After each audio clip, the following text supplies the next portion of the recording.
Once the ICAST is built, having all of the arts here at Branksome under one roof, I think will increase that collaboration even more. I think that collaboration between the arts is extremely important, not only for the arts themselves, but for the students to learn how that happens in real life, and whether they're collaborating on an arts project or whatever their chosen career is in the future.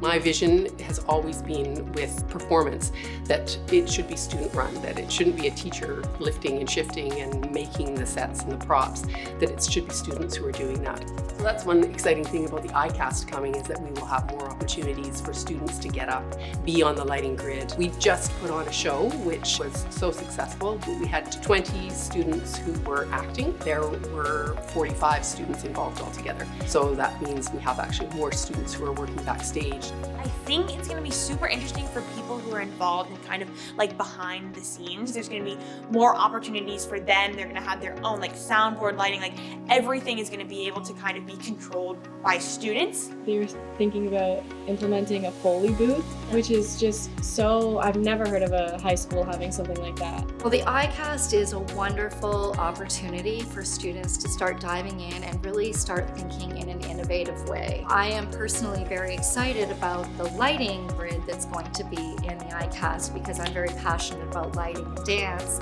and the way that lighting can completely transform work and help students and performers realize the work in a whole new way. I know we have a 360 stage with lighting on the top. I feel like that just allows for so much creativity for even just like the crew to play around with lighting, and then also for dancers to kind of step outside of their box, start choreographing in a 360-degree kind of viewpoint, but then also for theater students to learn how to act with audiences sitting on all four sides.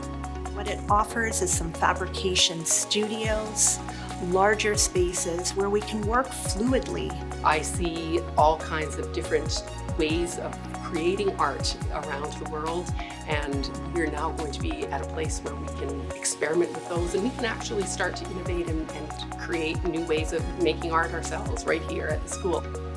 Had I experienced or just explored my passion for art earlier in the academic level, I would have been pursuing it longer. So if we present the opportunity to younger girls, they can discover their passions earlier.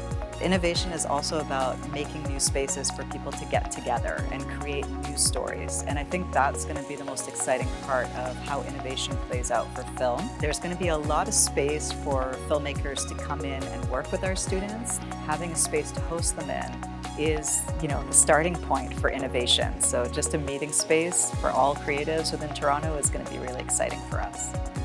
So a whole new building just for the arts I think it'll actually open more performing opportunities for students, even more than there are now.